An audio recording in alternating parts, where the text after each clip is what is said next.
बूढ़ी औरत रोते हुए राजा को अपनी बात बताने लगी। मेरा बेटा जब 12 वर्ष का था तब उसका विवाह हो गया था। विवाह के कुछ ही दिन बाद वो कहीं चला गया। आज 20 वर्ष होने को आए मगर उसकी कोई खैर खबर नहीं। वो अब तक लौट कर नहीं आया। उसकी पत्नी बेचारी चिंता में सूख कर कांटा हो गई है। राजा बोला, बुढ़िया माई, क्या तुझे उसके या उसके किसी पते के बारे में मालूम है कि वह कहाँ है? वृद्धा ने कहा, मैंने कुछ लोगों से सुना है कि दक्षिण दिशा में वीरसेन नामक राजा राज्य करता है, जो हर रोज गरीबों में 1.25 मन सोना दान करता है। उसी राजा के महल में मेरा बेटा दुर्जन नौकरी करता है। तब विक्रमादित्य ने कहा, बुढ़िया माई, अब तू किसी बात की चिंता मत कर। ईश्वर चाहेगा तो तेरा बेटा शीघ्र ही तुझसे आकर मिलेगा। इतना कहकर राजा विक्रम वहां से दक्षिण दिशा की ओर चल दिए। कुछ दिनों की यात्रा के पश्चात वे दक्षिण दिशा पहुंच गए। विक्रम वहां से पूछते पूछते राजा के महल के द्वार पर पहुंचा और द्वारपाल से बोला, भाई, आप दुर्जन को मुझ पथिक का संदेश भिजवाने का कष्ट करें कि तुम्हारे गांव से एक आदमी आया है और वह तुमसे मिलना चाहता है।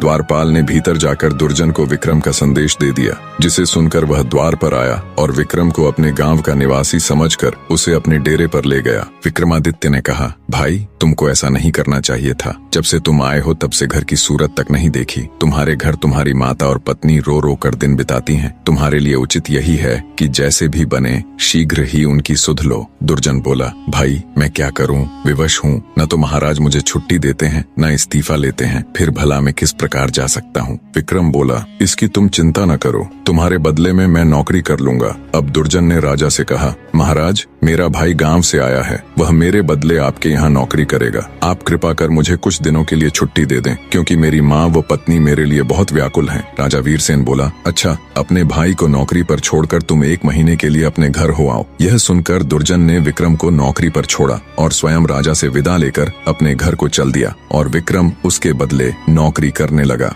खुद एक राजा होते हुए भी बड़े हृदय वाले राजा विक्रमादित्य दूसरों के दुख दूर करने के लिए राजा वीरसेन के यहाँ नौकरी करने लगे। राजा वीरसेन का नियम था कि हर रोज वो आधी रात को शहर से बाहर एक देवी के मंदिर में जाता। देवी उसे पकड़कर तेल के खौलते कड़ाह में डाल देती। जब राजा उसमें भुन जाता तब वह उसे निकाल कर खा जाती। तत्पश्चात उसकी हड्डियों को इकट्ठा करती, फिर उन पर अमृत छिड़क देती। इस प्रकार राजा पुनः जीवित हो जाता। बाद में देवी अक्षय झांझर हिलाकर 1.25 मन सोना राजा को देती, जिसे लेकर राजा वीरसेन चुपचाप महल लौट आता और प्रातः काल वही सोना ब्राह्मणों को दान कर देता। एक दिन राजा विक्रम ने अपने मन में विचार किया कि राजा के पास इतना सोना कहाँ से आता है और हर रोज आधी रात को वो कहाँ जाता है। इसका भेद अवश्य जानना चाहिए। दूसरे दिन आधी रात के समय जब वीरसेन ने देवी के मंदिर के लिए प्रस्थान किया तो राजा विक्रम भी उसके पीछे पीछे चल पड़ा। मंदिर में एक तरफ छिपकर उसने सारा हाल देखा तो दंग रह गया। बने रहे